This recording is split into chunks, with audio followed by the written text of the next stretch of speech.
Толерантность и терпимость для меня – это когда я живу комфортно,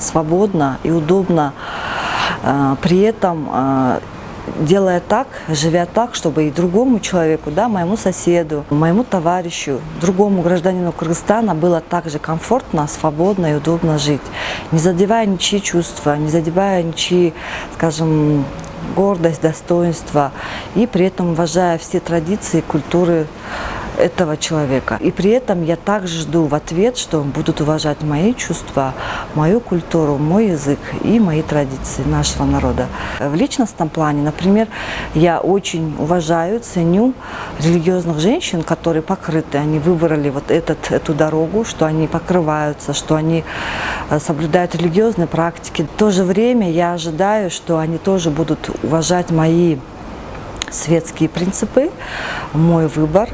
Вот светской женщины, так же, как я уважаю их выбор.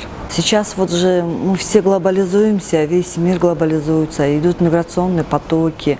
Например, молодой человек из маленького села, скажем, горного села уходит, даже не видя в Бишкека, да, в Москву, познает мир. Вот как бы с 18 лет. Этот мир абсолютно огромный, совсем другой, чужой по отношению к нему.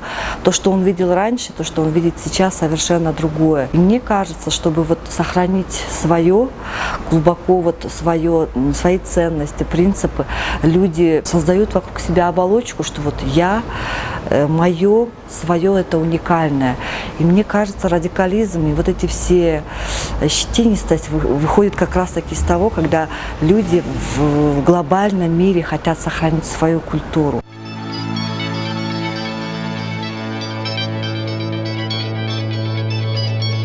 Но, к сожалению, это происходит не так красиво и не так ожидаемо, да, и не так комфортно, как мы бы этого хотели. Когда обучаю молодежь, я вот обучала молодежь почти по всему Кыргызстану, я всегда им говорила, вот вы, кто вы, да?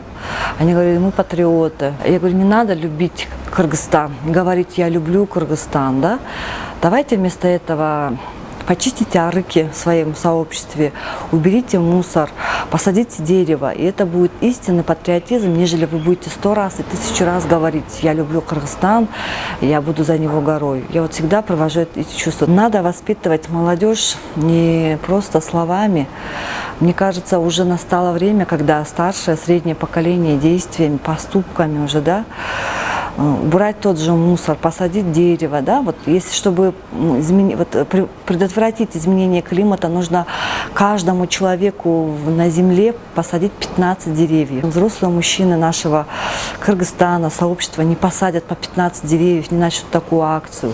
Не просто словами, а действиями, такими поступками, именно красивыми и сильными поступками надо воспитывать нашу молодежь. Тогда будет у нас и патриотизм, и толерантность, и терпимость. И надо воспитывать, как мы воспитываем наших детей. Мы говорим, наше, мое, свое, это классно, это супер, а чужое это так, ну, плохо. Плохо это еще, да, в хорошем варианте, не очень хорошо, плохо, недостойно нас, как бы чужое это плохое.